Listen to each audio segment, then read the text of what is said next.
We know the Iowa football defense is going to be elite once again in 2024. Why this year's defense might be the best ever in the Phil Parker era. Today, Locked On Hawkeyes.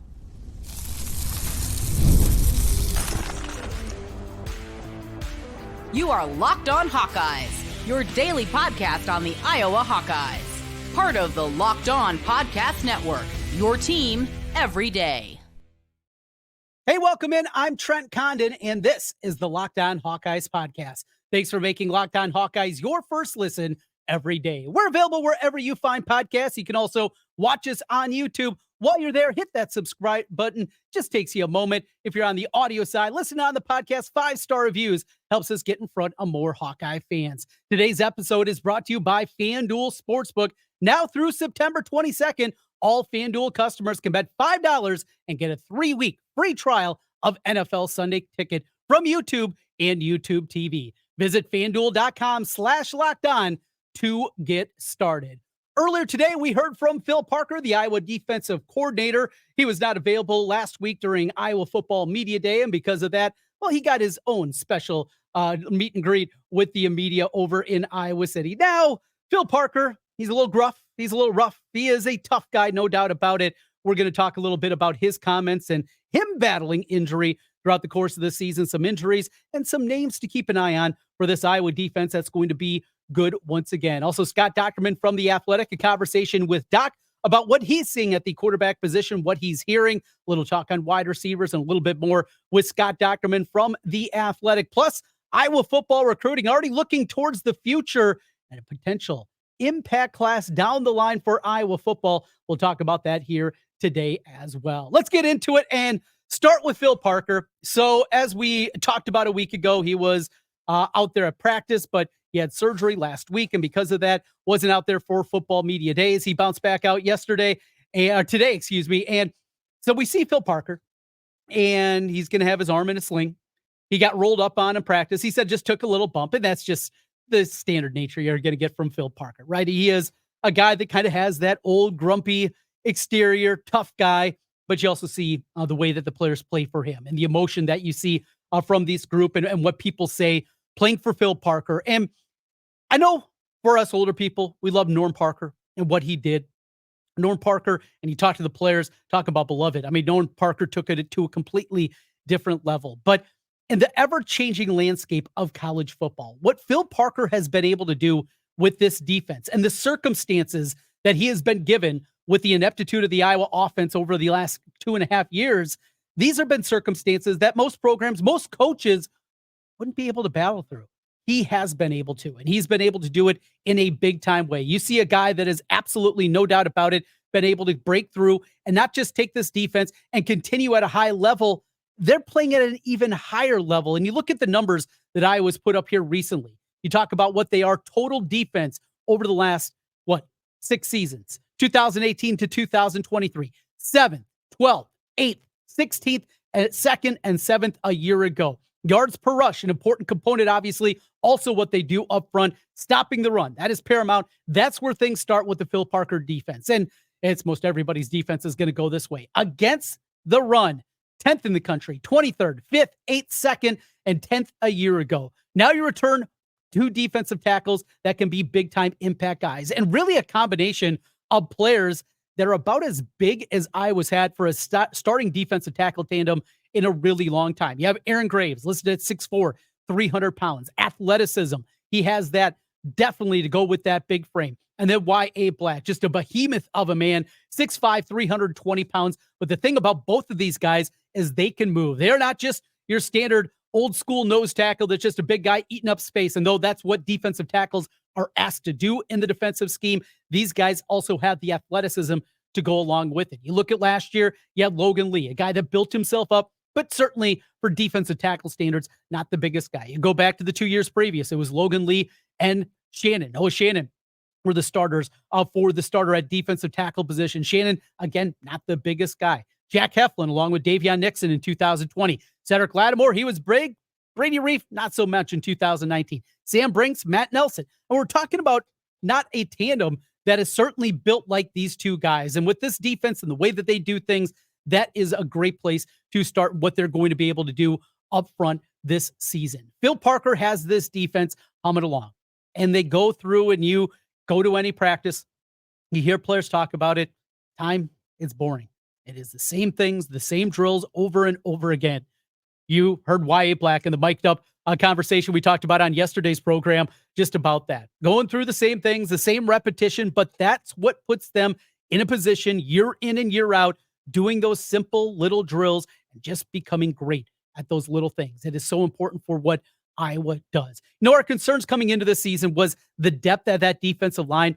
Jeremiah Pittman, it does sound like he has solidified himself as the number 3 guy. And another big part about this is we've continued to hear throughout August camp about Jeff Bowie, the guy that has been banged up a whole lot in his career, Eastern Iowa kid. He has been out there and he's just battled injury. Well, finally healthy. And if he can be a rotational piece, that can make them 4 deep at defensive tackle. That's going to be huge for this team. And then you look at what they have outside and the ability to get to the quarterback. Is that going to be a big season coming up this year? Are we going to see 45 Deontay Craig step up like he did 2 seasons ago? What kind of production are they going to get out there? Does it finally happen for Brian Allen? I think you're certainly going to see more of him this season. It's exciting up front. We know the linebacker crew, and especially the 1-2 punch of Nick Jackson and Jay Higgins, is as good as anybody has in college football for a starting 2 linebackers. I don't think there's many better. You throw in the cash position with Sebastian Castro, that's something right there. That is something that is absolutely eye-opening, what they're going to be able to do. And then their defensive backfield. And talked about this yesterday too with Phil Parker. He talked about John Neston. And it was funny because it's Phil Parker and just the way that he deadpans things is it was dangled out there for him maybe to show a little bit of praise to John Neston and the comparison to Cooper Dejean. He didn't want to go there. He said, well, they're both cornerbacks. And yes, very deadpan and very good stuff out of Parker on that front. And you get that because that's another part of Phil Parker. You do not see him very often sing praise until a guy's well down the line and certainly has proven it on the field. John Neston continues to pop. TJ Hall, Deshaun Lee. He said he has an idea of who the starter is going to be. But amongst those 3, you got 3 guys that have all proven at this point to be able to play in the Big Ten. And all 3 of those guys with a lot of upside, you believe, going forward. And then you got Jamari Harris coming back for another year. The concerning part still remains for me, Xavier Nwankpa. He's back. Phil Parker mentioned today that he was hoped that he was going to be on the practice field today. Didn't happen, but he is very close.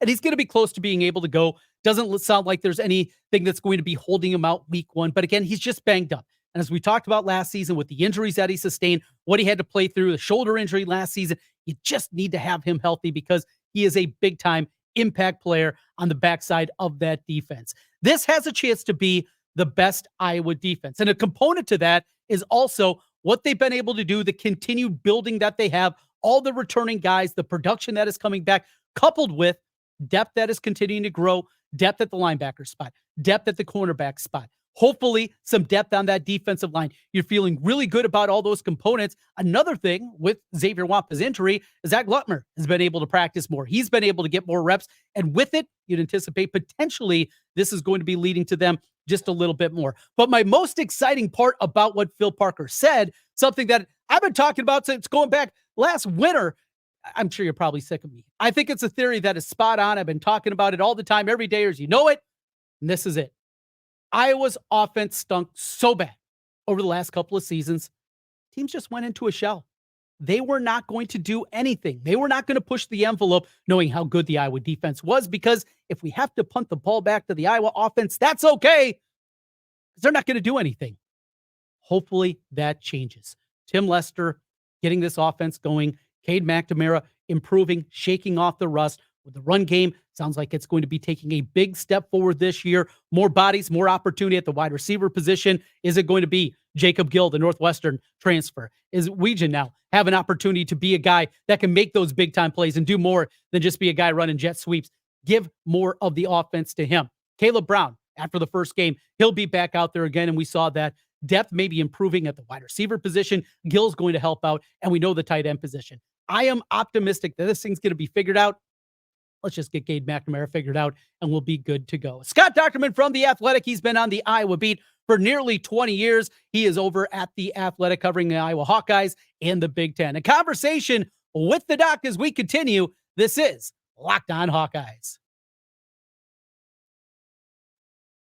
Today's episode of the Locked On Hawkeyes podcast is brought to you by Ibotta. Summertime, that means it's barbecue season. Stock up on all your grilling favorites and earn cash back on every purchase when you use Ibotta. So you won't have to choose between burgers or hot dogs.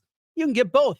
Ibotta is a free app that lets you earn cash back every time you shop. Earn on hundreds of items from groceries to beauty supplies, even toys, so you can make sure you're beating inflation no matter what you're purchasing. The average Ibotta user earns $256 per year. That could cover the cost of an entire shopping trip, that flight you've been eyeing, or a fancy dinner that you've been craving. It's time you joined over 50 million users who use Ibotta to earn cash back every time they shop. Right now, Ibotta is offering our listeners $5 just for trying Ibotta by using the code LOCKEDONCollege when you register. Just go to the App Store or Google Play and download the free Ibotta app and start earning cash back. Use the code LOCKEDONCollege, LOCKEDONCOLLEGE, LOCKEDONCollege. That's Ibotta, IBOTTA, in the Google Play or App Store. And make sure you use the code LOCKEDONCollege. Once again, that's Locked On College. We continue Locked On Hawkeyes, joined by Scott Dochterman of The Athletic. And college football is back. And the Locked On College Football podcast kicks off the action with a live season preview at 6 o'clock Tuesday night, August 20th, on the Locked On College 24/7 streaming YouTube channel. This 4-part series covers each of the 4 major conferences with discussions on which ACC, Big 10, Big 12, and SEC teams have a shot at the expanded college football playoffs. Be sure to check out this special streaming on the Locked On College 24/7 YouTube channel or on the Amazon Fire TV, part of the Locked On Podcast Network, your team every day. Scott Dochterman with us, and let's begin the conversation here. Jose Epinesa, he makes his commitment to Iowa. It's a different time than when AJ was going through recruiting 4 or 5 years back. It's a different era. We get that, but the importance of that and keeping, when Iowa gets a prospect, and they missed a recent one in Caden Proctor, those are the guys, in order to sustain what Iowa's built, you got to keep those guys around. Well, of course. And you know, Iowa, and Iowa State too, but Iowa does such a great job of developing their players to compete, well, complete at a high level in the Big Ten and then eventually onto the pros. But you do need a few superstars here and there at some key positions, and making sure you can get a Jose Epinesa after you had AJ and it is really pivotal. And I think if you can sprinkle in some of those, and they've done a nice job of making sure a lot of those guys hit, and then being able to pick up your guy to take your pick from whatever small town in Iowa to supplement him at guard or a defensive tackle or a linebacker. That's how you win games. And I think we saw late in AJ's career how he was able to take over. I believe he had something like 8 of his 11 sacks were in November or the bowl game his last year. And I think that's kind of what you're hoping for to get, and Jose, based on, Iowa guys that are probably going to be either in NFL training camps or draft picks next year, he'll have a shot to play right away, just the way AJ did. Doc, did you get any intel from Iowa scrimmage over the weekend? Apparently another mixed bag for the quarterbacks, although apparently not as bad as it was when you guys and the kids' day and the media was let in to watch the practice that day. Any intel on this scrimmage that took place over the weekend? A little bit, and that is that quarterbacks seem to be progressing, but they're not progressing as fast as the rest of the team around them. And I think this is the position that they're kind of in, because, when you look first at Cade McNamara, a guy who, is coming off an ACL, who didn't have a chance to go through spring football. It's a new system. It's different from anything he's ever really run before. I know he had some splinters or something like that with Michigan in this system, but I don't think it's really the same. So, he's trying to play catch up, and he's struggling with his fundamentals. I thought that was the most concerning part of a week ago Saturday. And then Brendan Sullivan just arrived on campus in June, and he's probably better equipped physically to run this type of offense based on his skill set. But, is he good enough? I don't know. If he was better, he'd probably still be at Northwestern. I mean, they wouldn't have let him go, or they try not to. And so I think that both of them, from what it sounds like, have made progress, have gotten a little bit better, but still they're not putting themselves in a position to where they're going to be the ones leading the team to whatever record. It's going to be everybody else around them, and then they're playing catch up. And I think that's where they are right now. And it's still a competition. Cade is the one in the driver's seat, but I think they still have at least one more week of solid practice, but I don't know. Time's running short on when they're going to make it official. Probably that Cade McNamara will end up being the starter. With that, we know Caleb Brown, at least anticipated to be the number one. He won't be there for the first game of the season. Out of the wide receivers, and not giving you tight ends or even passes to the backfield to running backs, who is second in terms of catches as a wide receiver if Brown is first? Oh boy, it's tough because that is the one group where I don't have a great feel for who may end up being number 1, 2, 5, 6, 8. It's just really, you don't know.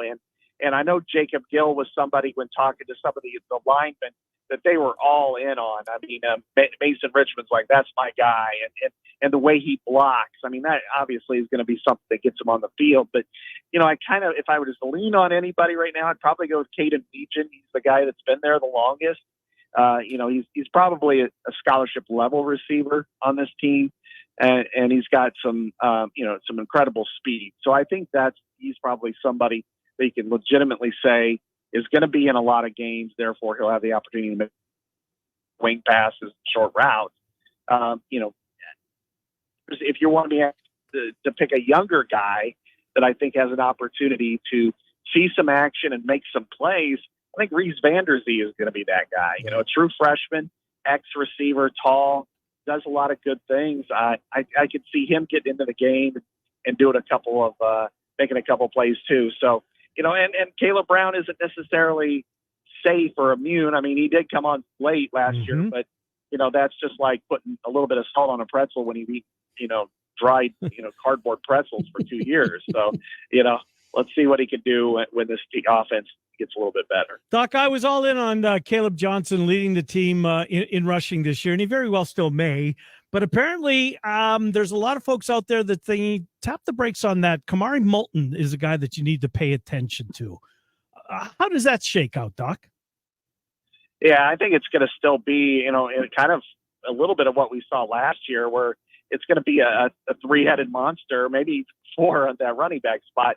And it wouldn't surprise me at all if we get a situation where there's, 1 week it's one guy, 1 week it's the next guy, because we keep forgetting LaShawn Williams is still back, and he's, still considered like the starter. I think Caleb has, immense upside in so many different areas, but I really like Kamari Moulton, the way he ran and the way he looks.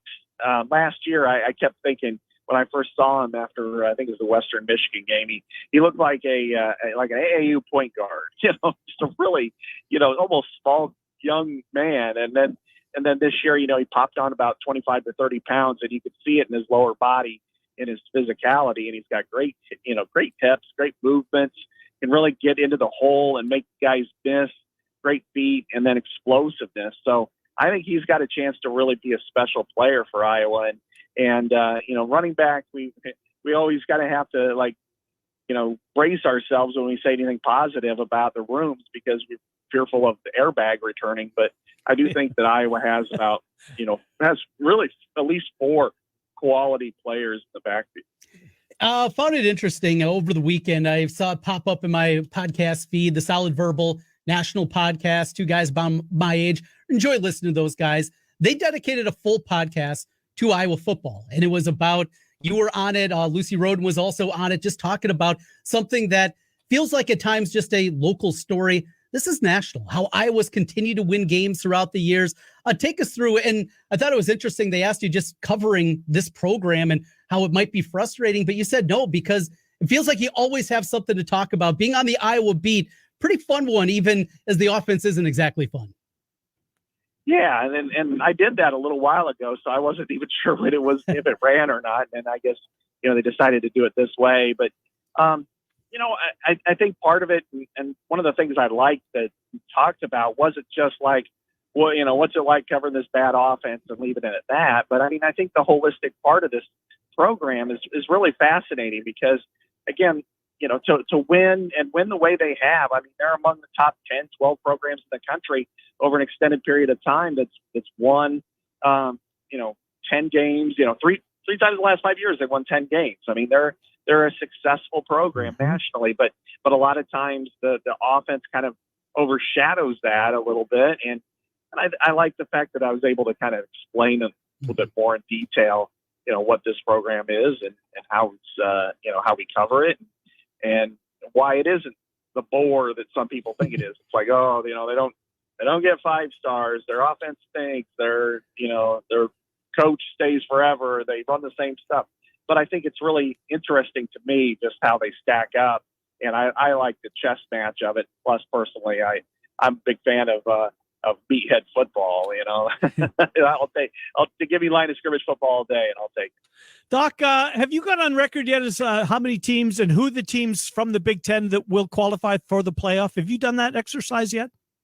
Well, Stu and I are putting together our final projections for the playoff, and I'll say this, that they're based off more his projections, and I'm kind of massaging a few areas, and I think I would go 4. I think he would go 3 Big Ten teams, and then I'd probably go 4 from the SEC, and I think he'd go 5, but I can't really reveal what his list would be until we actually publish it, which I think for tomorrow. Oh, good. Later. So yeah, is kind of our whole entire bowl projection, which is pretty fascinating because there's a lot of little changes and nuance around the postseason structure. That's for certain. What else you got coming up this week at the Athletic, Doc?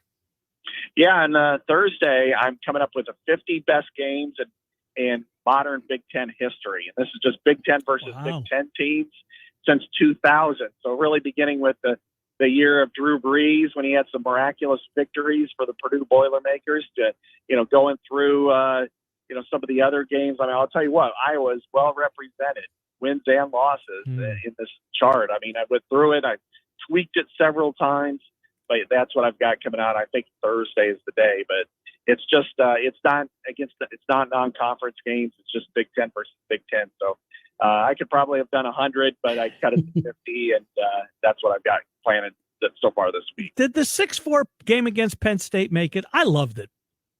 Yeah, absolutely. Good. It's a unique score. It is, and it's a pivotal game in a year where a team won a championship, and I think that's something that really stood out to me. It wasn't the top 10, but sure, I think it was certainly a hallmark game, and I think people could point at it and go, "Yeah, that's the epitome of a Kirk Ferentz team."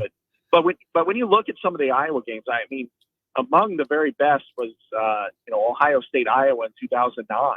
I mean, you're talking about an overtime game. Yep. The last time ever a game was decided, a championship was decided between two combatants on the same field in Big Ten history, and the way that game went, that's very, very high on the list. It has to be. Of course, at least 3 of the top 5. So yeah, there's it was really fascinating. I'm sure people will have some disagreements, of course. That's the way it goes. Scott Dochterman from The Athletic joining us here. Locked On Hawkeyes. Top 100 list is out, and there's some Hawkeye potential flavor on it for the class of 2027. A little Iowa football recruiting as we continue. This is the Locked On Hawkeyes podcast.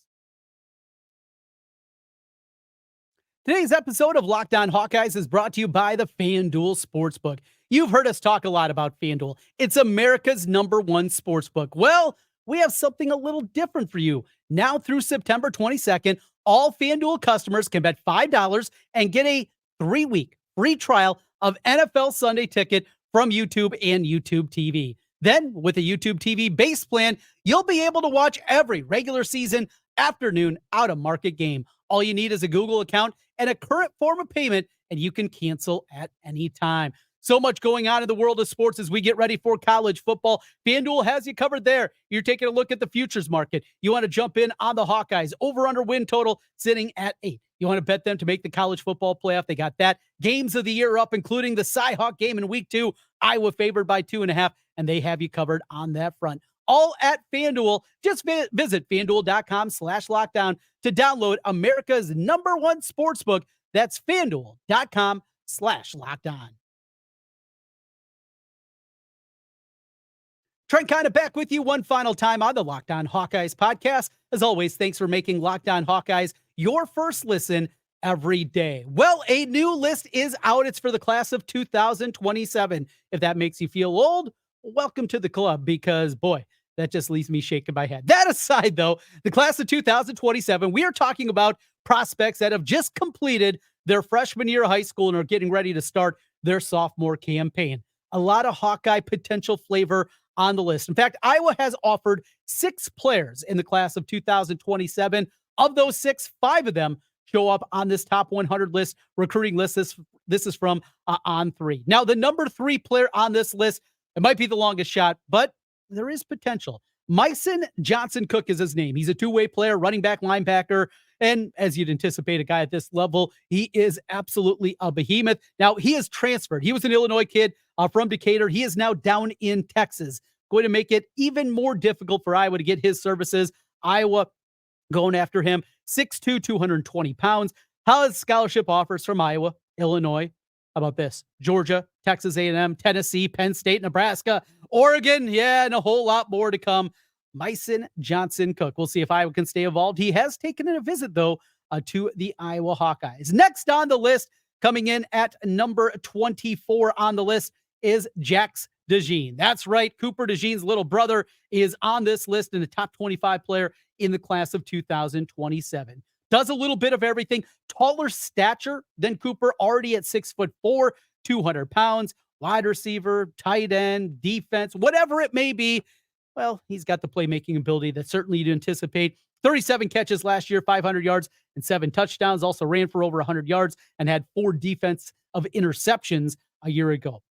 Iowa, K-State already after him, and you can anticipate he is going to have a bunch of offers. And a lot of those programs that decided not to offer Cooper Dejean a scholarship coming out of high school, they'll probably come in the way of Jaxx. Next up on the list, an 8-man football player. That is Landon Bloom from Woodbine. He is another top 100 player, big size, already 6'5", 175 pounds, has offers from Iowa, Iowa State, Kansas State already, Georgia, Nebraska, Missouri, some of the other teams that are involved with him. He's made it to Iowa's campus already and anticipates he's going to be there for the Iowa State game coming up here in a couple of weeks. Big time name. And wide receivers, that is always a good one. And then we wrap up with a couple of tight ends. First, Luke Brewer. And you look at his offer list. Kid from Norwalk, just south of us here in the Des Moines metro area, 6'4", 210 pounds. And already going into his sophomore year, he has scholarship offers from Iowa State. That's great. Georgia, Tennessee, Miami, K-State. Absolutely ridiculous. No doubt about it. That is going to be one to keep an eye on. His older sister is a commit for the class of 2025 to Iowa softball. Let's make this a family tradition over in Iowa City. And finally, the last name on the list from South Dakota, Cooper Terwilliger. He comes in at number 77 in the rankings. 19 catches last year, 4 touchdowns from him. Another one, though, already with some big-time offers. Iowa State, Nebraska, Georgia, K-State, Auburn. All with offers already. Just absolutely nuts. And seeing what these young men are doing, incredible. Looking forward to that. Looking forward to this football season. It's going to be fun. We are action-packed here. We are going to have a mailbag episode. Your comments and your questions over on YouTube. You can also hit me up on Twitter at Trent Condon, or you can find us at Locked On Iowa on the Twitter X machine. You can hit it that way, or the comment section on YouTube. Always a lot of comments there. If you have any questions, make sure to fire them off here on this podcast, and we will get to that later in the week. Still have to do some over-unders. We got Tom Caker joining us from Hawkeye Report. It's a busy week, our final week without Hawkeye football for a while. Boy, does that sound good. Thanks for making Locked On Hawkeyes your first listen every day. Now, go check out the Locked On College Football Podcast. From NIL deals to the never-ending conference realignment rumors, Spencer McLaughlin gets you ready for an exciting season on the gridiron. You can find the link to Locked On College Football in the description, so you don't need to search. All part of the Locked On Podcast Network, your team every day. We got you covered on the Hawkeye front. You're an NFL fan, Bears, Chiefs, Vikings, whatever it may be. Yeah, Packers, okay. We'll throw them in the mix too. Your favorite Major League Baseball team, Locked On Fantasy Football, Locked On Betting is coming back, a whole lot more. This is the place for you across the Locked On Podcast Network. And thanks for making Locked On Hawkeyes your first listen every day. We'll talk to you again tomorrow. Go Hawks.